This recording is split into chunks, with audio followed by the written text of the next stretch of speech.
Subscribe. இன்று cinema நியூஸில் adjust பண்ண சொல்றாங்க நடிகை அம்மு அபிராமி வேதனை பேட்டி. துணை கதாபாத்திரங்களில் நடித்து வந்த அம்மு அபிராமி ராட்சன் படத்தின் மூலம் ரசிகர்கள் மத்தியில் பிரபலமானார். தற்போது ஹீரோயினாக புரமோட் ஆகியுள்ள இவர் அடுத்தடுத்து பல மொழி படங்களில் நடித்து வருகிறார். கண்ணகி படத்தின் புரமோஷனுக்காக பேட்டியளித்த அம்மு அபிராமி, பல கோடி போட்டு திரைப்படம் எடுக்கிறார்கள், ஆனால் நடிகைகள் பாத்ரூம் போக கூட சரியான வசதிகள் ஏற்படுத்தி கொடுக்க மாட்டாங்க. சில திரைப்படங்களில் நான் பணியாற்றும் போது அங்கு பாத்ரூம் போகவும் உடை மாற்றவும் கஷ்டப்பட்டு இருக்கிறேன். வெளி இடங்களில் ஷூட் செய்யும் போது அட்ஜஸ்ட் பண்ணிக்க சொல்கின்றனர்.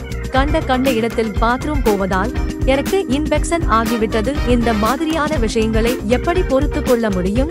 இதெல்லாம் ஷூட்டிங் தளத்தில் இருக்க வேண்டிய அடிப்படை உரிமை தானே என்று அம்மு அபிராமி வேதனையுடன் கூறியுள்ளார். சேனலை மறக்காம சப்ஸ்கிரைப் பண்ணுங்க. நன்றி.